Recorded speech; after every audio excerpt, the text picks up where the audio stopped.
EuroCup 2024-এ স্পেনের আক্রমণ ভাগের অন্যতম গুরুত্বপূর্ণ খেলোয়াড় হিসেবে নিকো উইলিয়ামসের নাম বেশ পরিচিত। অ্যাথলেটিক বিলবাওয়ের এই উইঙ্গার ইটালির বিরুদ্ধে স্পেনের 1-0 জয়ের ম্যাচে ম্যান অব দ্য ম্যাচ নির্বাচিত হন। ম্যান অব দ্য ম্যাচ অ্যাওয়ার্ডটি তার মাকে উৎসর্গ করে দেওয়ার পরই জানালেন এতদিন পর তার মাকে মনের মতো একটি উপহার দিতে পেরেছেন। 21 বছর বয়সের এই নিকো তারকা খেলোয়াড় হয়ে উঠতে পারতেন না যদি না তার পাশে থাকতেন তার মা। নিকোর মা মারিয়া এবং পিতা ফেলিক্স জেদ করে ঘানা থেকে স্পেনে এসে না উঠলে হয়তো আজ আমরা নিকোকে স্পেনের জার্সিতে খেলতে দেখতে পেতাম না। নিকোর বাবা মা তাদের জমানো সঞ্চয় অর্থ ভেঙে মানব পাচারকারীদের হাতে তুলে দিয়েছিলেন এই আশায় যে তারা নিকোর পরিবারকে ঘানা থেকে যুক্তরাজ্যে পৌঁছে দেবেন, কিন্তু তাদের ইচ্ছা পূরণ হয়নি। মাঝপথেই তাদের ছেড়ে চলে যান মানব পাচারকারীরা। শেষমেশ খালি পায়েই হেঁটে সাহারা মরুভূমি পার হতে হয়েছে মারিয়াদের।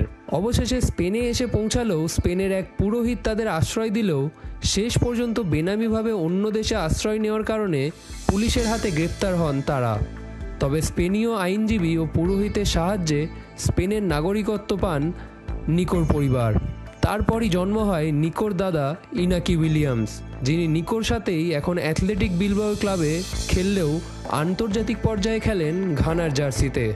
যে পুরোহিত তাদের সাহায্য করেছিলেন তার নামেই নামকরণ করা হয় ইনাকিকে এবং তারপরই জন্ম হয় নিকোর।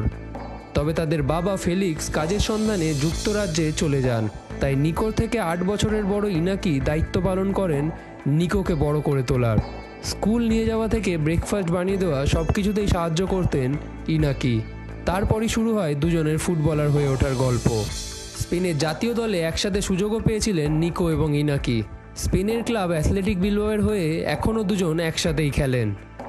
তবে দাদুর স্বপ্ন পূরণ করতে আন্তর্জাতিক পর্যায়ে ঘানার হয়ে খেলতে যোগ দেন ইনাকি উইলিয়ামস। তার দাদুর স্বপ্ন ছিল নাতিকে একদিন ঘানার জার্সিতে খেলতে দেখবেন এবং সেই কারণেই এই সিদ্ধান্ত। তবে স্পেনের হয়ে খেলতে না পারলেও চলতি ইউরোতে তার ভাই নিকোর খেলা বেশ উপভোগ করছেন।